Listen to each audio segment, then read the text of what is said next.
नमस्कार दोस्तों। आज हम कक्षा 6 के विज्ञान विषय के अध्याय नंबर 2 पादपों में पोषण के बारे में अध्ययन करेंगे। जो आज का हमारा अध्ययन बिंदु है वह मुख्य रूप पे क्या रहने वाले हैं, वो है पहला तो है पादपों में पोषण, फिर पोषक तत्व, पोषण के आधार पर पादपों का वर्गीकरण। उसके अंदर हम देखेंगे स्वपोषी पादप,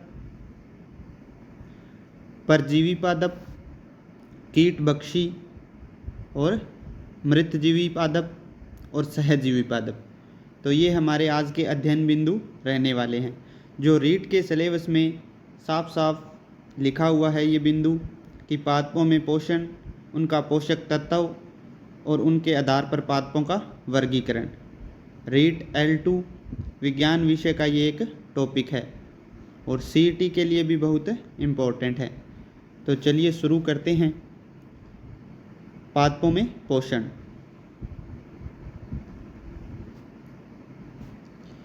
आप जानते हैं कि सभी जीवों को भोजन की आवश्यकता होती है। पौधे अपना भोजन स्वयं बना सकते हैं, परंतु कोई भी प्राणी अपना भोजन स्वयं नहीं बना सकता। जो पौधे होते हैं वो प्रकाश संश्लेषण की क्रिया के द्वारा अपना भोजन स्वयं तैयार कर सकते हैं, लेकिन कोई भी प्राणी अपना भोजन स्वयं तैयार नहीं कर सकता है। ये भोजन के लिए पादपों अथवा जंतुओं पर निर्भर करते हैं। तो सभी जीव है जो भोजन के लिए या तो पादप पर निर्भर करते हैं या किसी जंतु पे निर्भर करते हैं। जीवों को भोजन की आवश्यकता क्यों होती है? तो भोजन सजीवों की वृद्धि, विकास एवं क्षतिग्रस्त भागों के रखरखाव व उनकी मरम्मत के लिए आवश्यक है।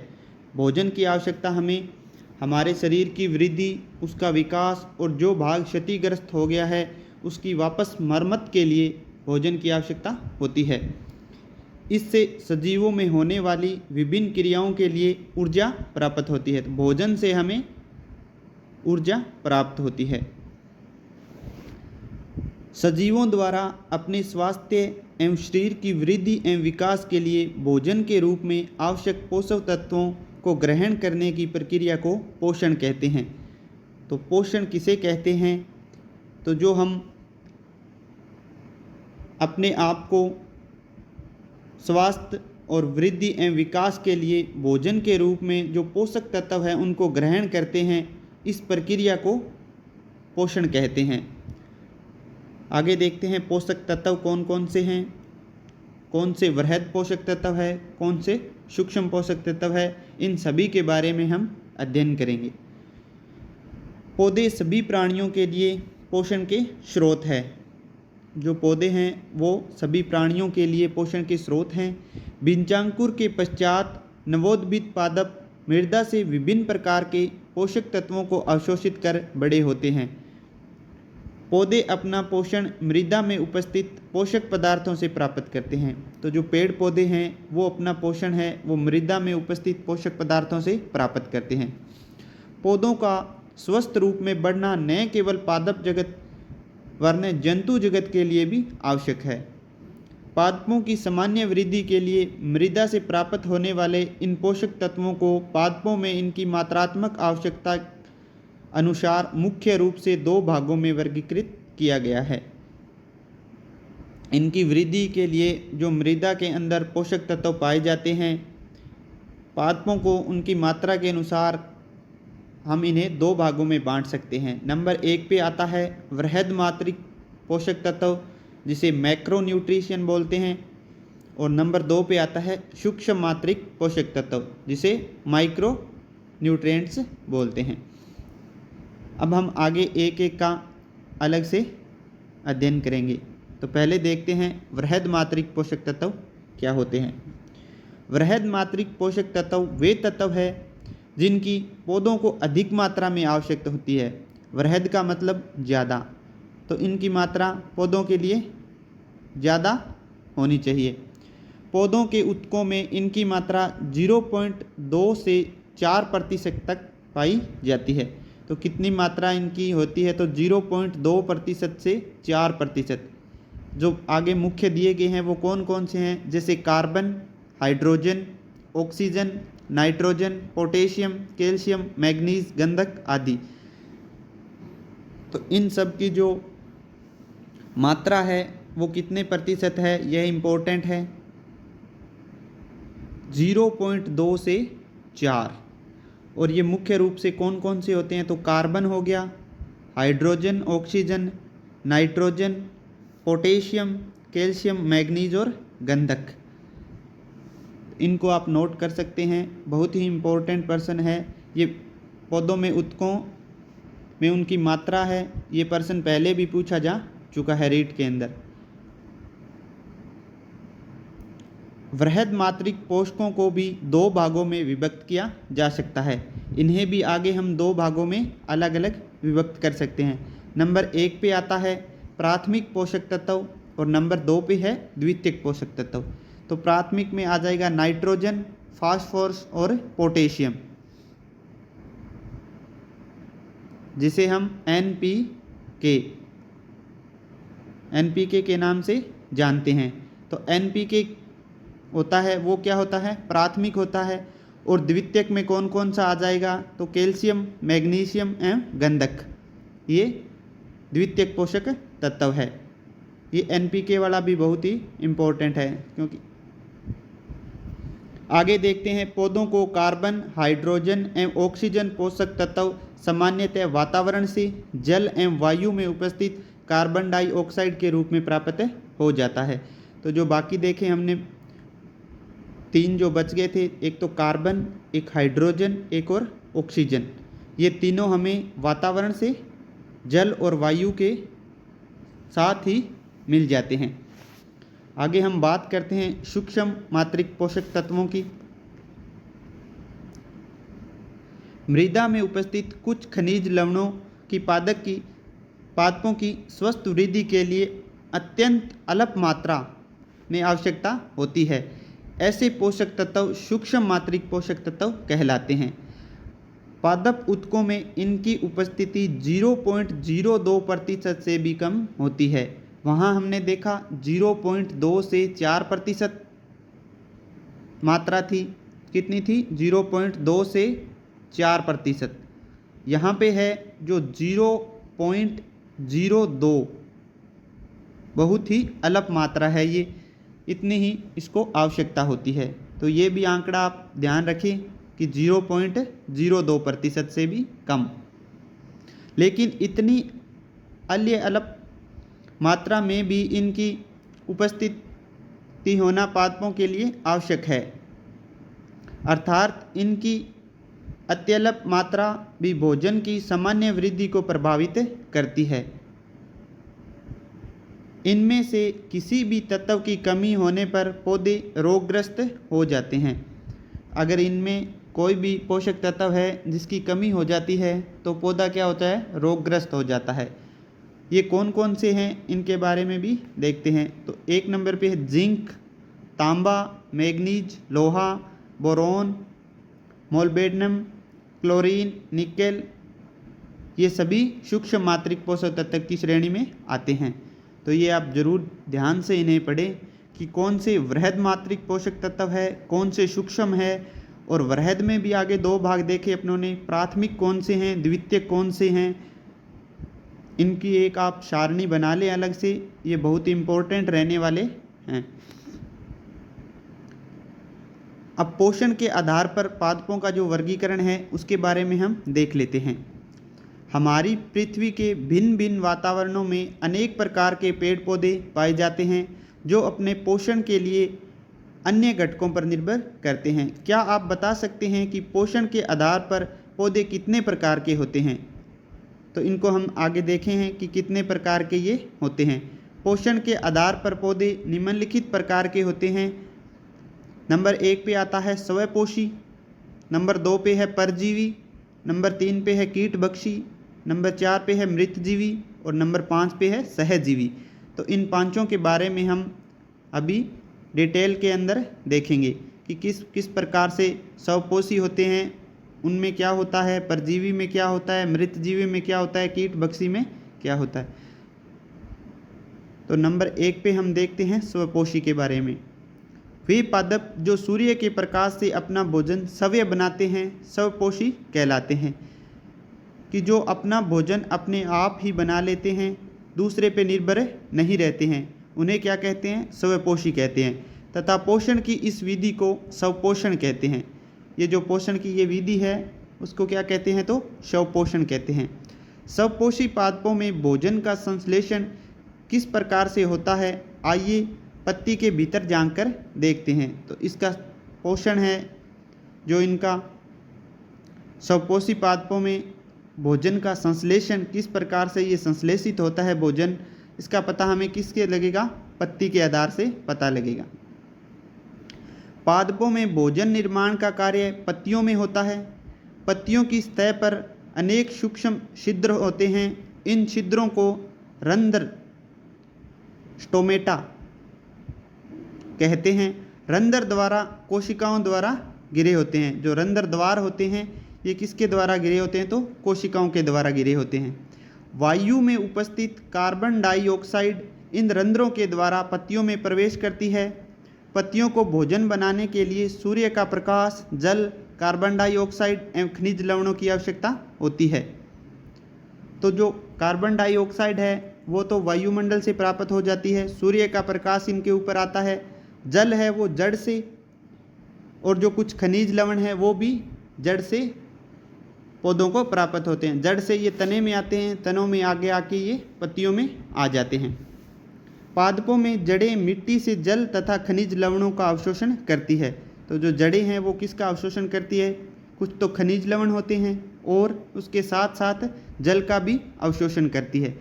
जड़ द्वारा अवशोषित जल एवं खनिज लवण पत्ती तक कैसे पहुँचते हैं, तो इसके बारे में देखेंगे कि ये जो जड़ द्वारा अवशोषित जल है और खनिज लवण है ये पत्ती तक कैसे आता है, क्योंकि भोजन निर्माण की जो प्रक्रिया है वो पत्ती से ही होती है। तने में नली के समान वहिकाएं होती है।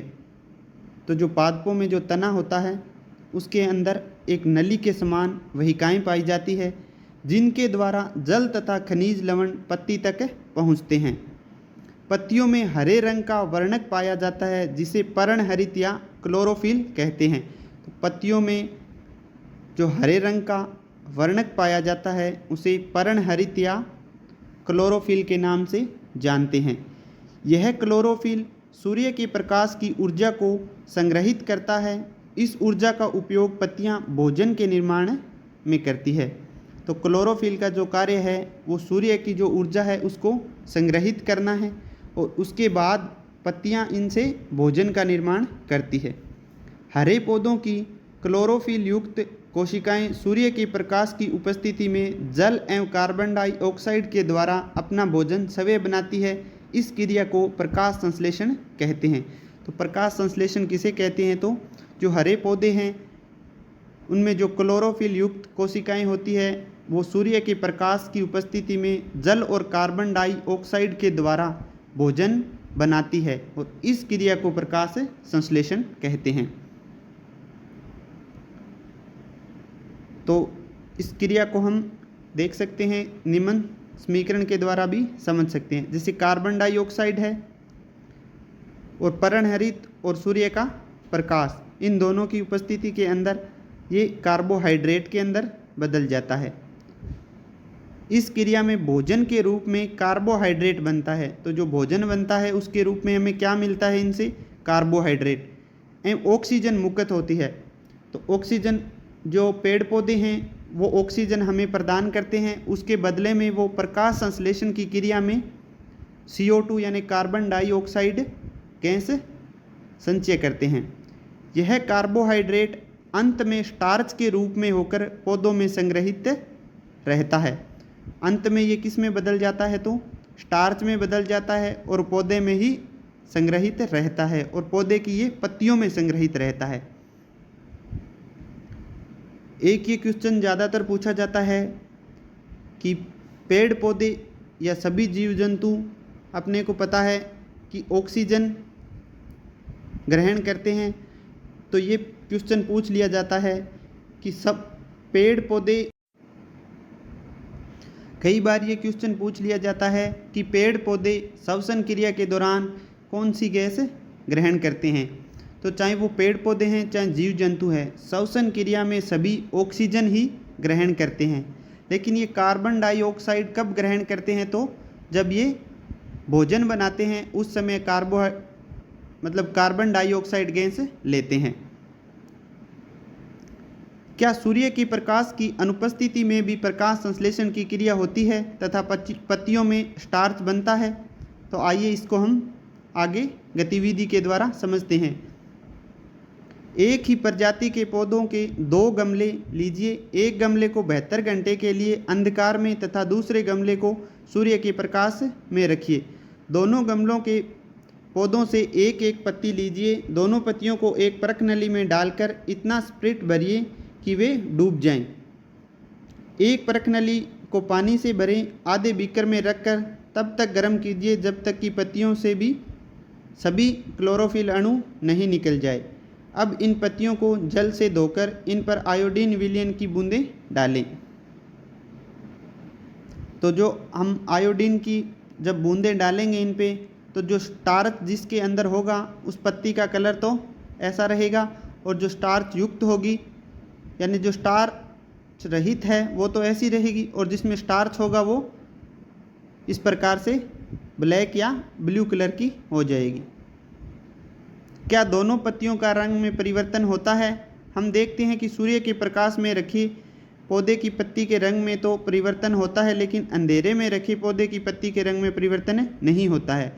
अंधकार में रखे पौधे की पत्ती के रंग में कोई परिवर्तन क्यों नहीं हुआ? आइए जानने का प्रयास करते हैं। तो प्रकाश संश्लेषण की क्रिया सूर्य के प्रकाश में ही संपन्न होती है। तो इससे हमें क्या पता लगता है कि प्रकाश संश्लेषण की जो क्रिया है वो सूर्य के प्रकाश में ही संपन्न होती है। इस कारण प्रकाश में रखे पौधे की पत्ती से ही स्टार्च का निर्माण होता है। अतः आयोडीन विलयन की बूंदें डालते ही प्रकाश में रखे पौधे की पत्ती का रंग गहरा नीला हो जाता है। ये क्वेश्चन भी पूछा गया है कि आयोडीन विलय की बूंद डालने पर प्रकाश में रखे पौधे की पत्ती का रंग हो जाता है। अलग अलग 4 ऑप्शन थे, नीला, भूरा, लाल और पीला। तो इस हिसाब से अपने को ध्यान रखना है कि उसका रंग गहरा नीला हो जाता है। जबकि अंधेरे में रखे पौधे की पत्तियाँ प्रकाश संश्लेषण की क्रिया नहीं होने के कारण स्टार्च का निर्माण नहीं होता है। इस कारण अंधेरे में रखी पत्ती के रंग में कोई परिवर्तन नहीं होता है।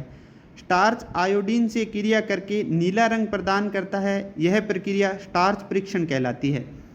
तो जो स्टार्च होता है वो आयोडीन से जो क्रिया करता है उसके बाद नीला रंग प्रदान करता है, और यह प्रक्रिया है उसे स्टार्च परीक्षण कहते हैं।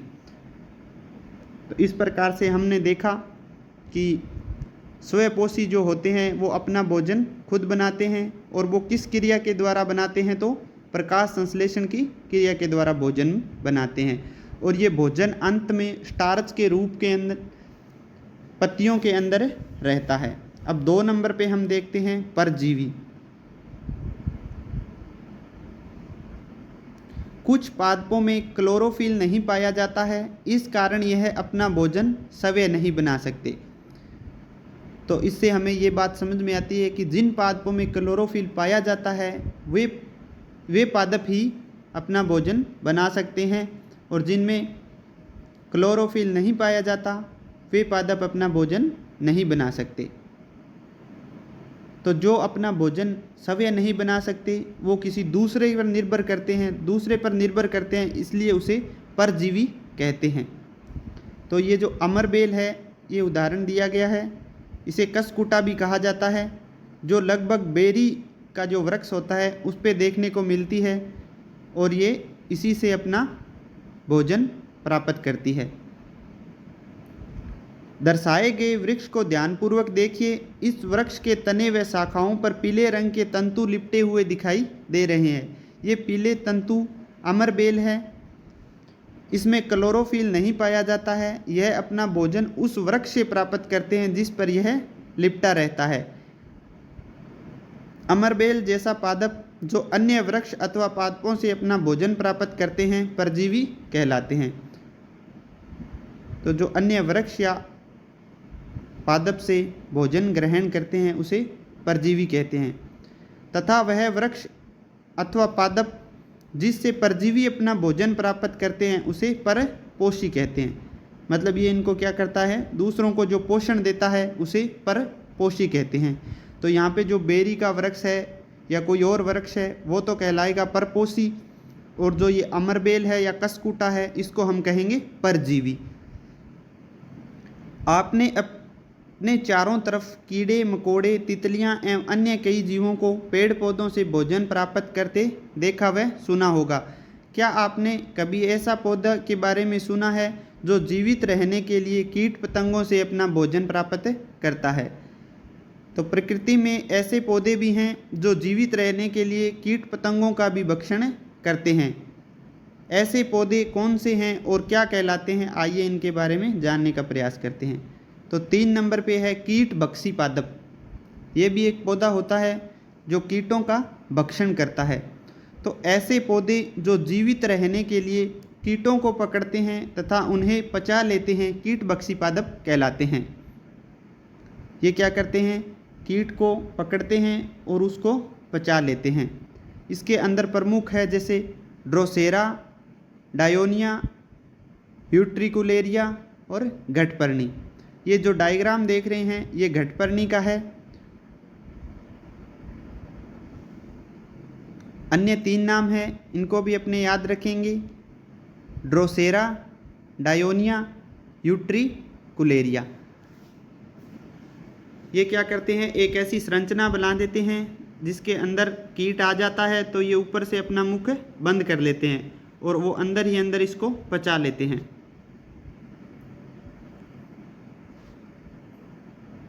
ये बताया गया है कि घटपर्णी पादप के घड़े के रूप में रूपांतरित पत्ती।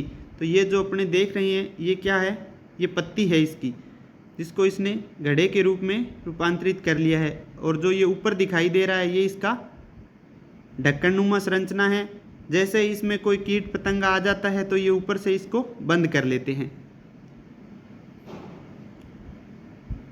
ध्यानपूर्वक देखिए, यह घटपर्णी पादप है।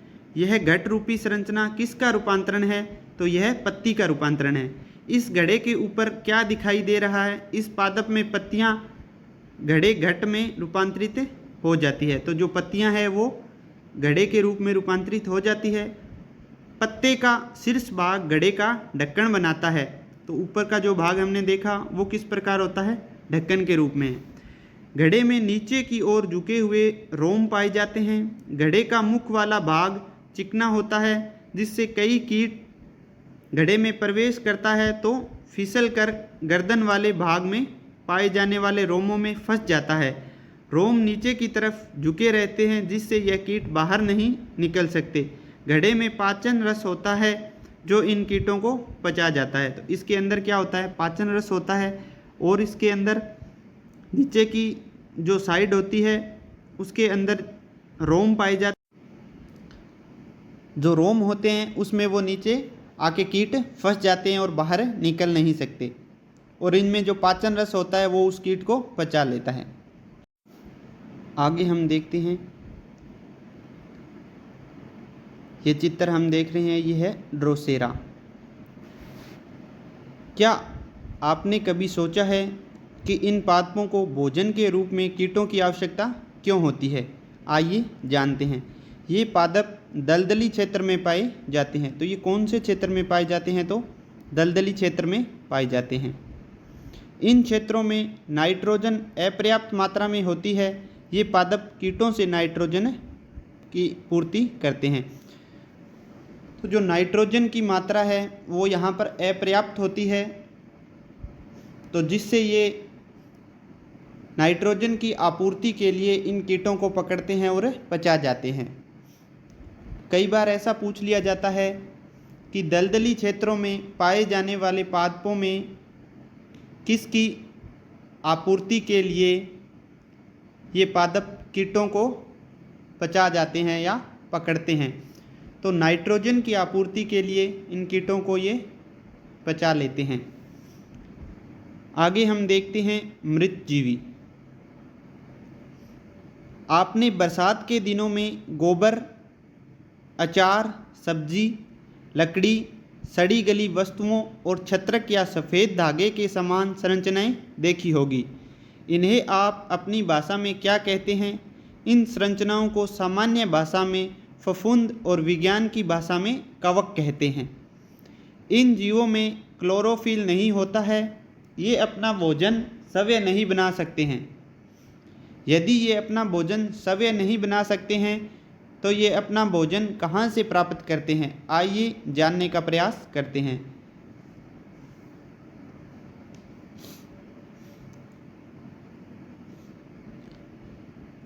तो ये जो दो डायग्राम दिखाए गए हैं, इनमें एक तो गोबर का छत्रक है जो अभी बरसात का मौसम चल रहा है। इस मौसम के अंदर ये हमें सामान्यतः देखने को मिलते हैं। नंबर 2 पे है मोनोट्रोपा। ये पादप मृत व सड़ी गली वस्तुओं की सतह पर पाचन रस यानी एंजाइम स्रावित करते हैं। ये पाचन रस इसको विलयन में बदल देते हैं, जिसे पादप अवशोषित कर पोषक तत्व प्राप्त करते हैं।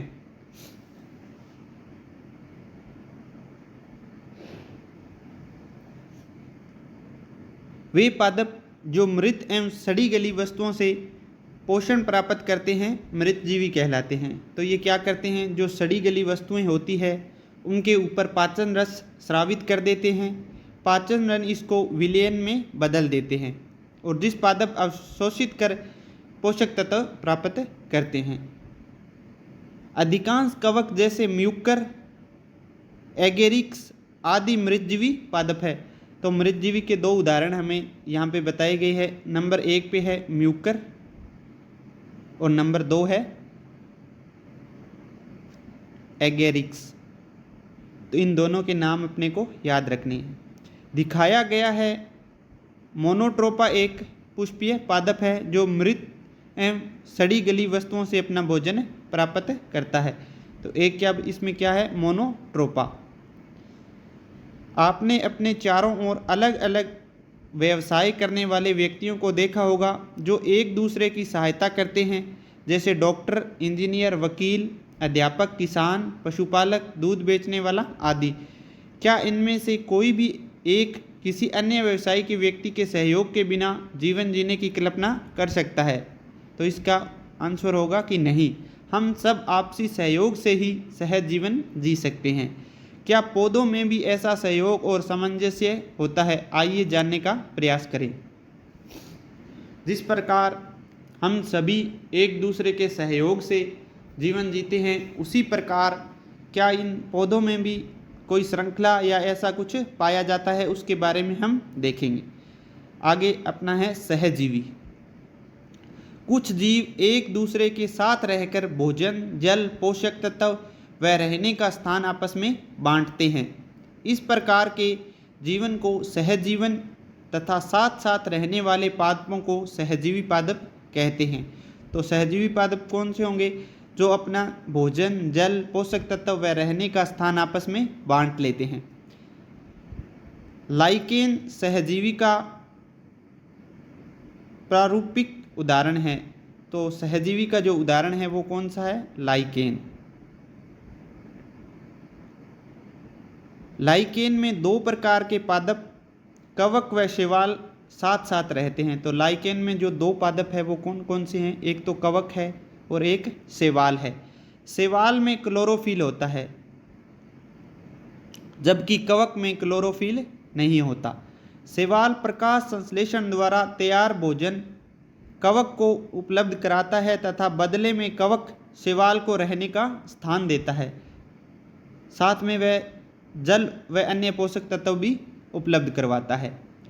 तो कैसे याद रखेंगे इनको कि किस में तो क्लोरोफिल होता है और किस में नहीं होता है? जैसे शैवाल में होता है और जो कै से शुरू होता है कवक और कै से होता है क्लोरोफिल। तो ध्यान रखना है जिसमें कै आ गया उसमें दूसरा कै नहीं आएगा, मतलब जिसमें कवक आ गया उसमें क्लोरोफिल नहीं आएगा। तो शैवाल में तो क्लोरोफिल आएगा और कवक के अंदर क्लोरोफिल नहीं आएगा।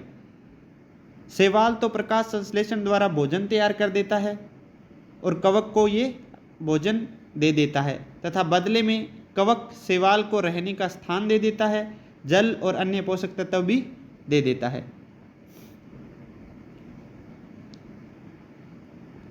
तो इस प्रकार से आज हमने क्या सीखा इसके बारे में भी कुछ बिंदु दिए गए हैं, इनको और देख लेते हैं। वे पादप जो सूर्य के प्रकाश में अपना भोजन स्वयं बनाते हैं उसे स्वपोषी कहते हैं।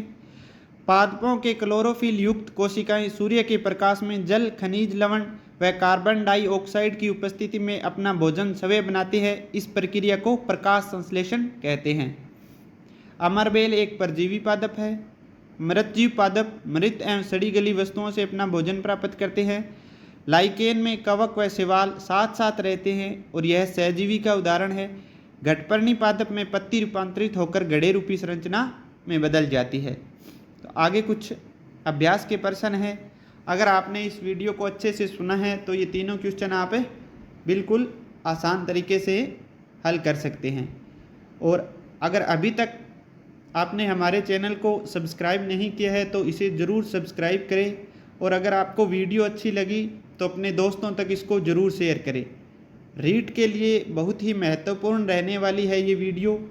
हम लगातार आपको ये वीडियो उपलब्ध करवाते रहेंगे, जिसमें कक्षा 6, 7, 8, 9 और 10 ये सभी कक्षाओं की जो माध्यमिक शिक्षा बोर्ड की पुरानी किताबें हैं उन्हीं से आपको अध्ययन करवाएंगे, जिसमें पूरा प्रमाणिक आपके सामने जो मैटर है वो मिलेगा, और आप इसे ज़्यादा से ज़्यादा शेयर करते रहें। धन्यवाद दोस्तों।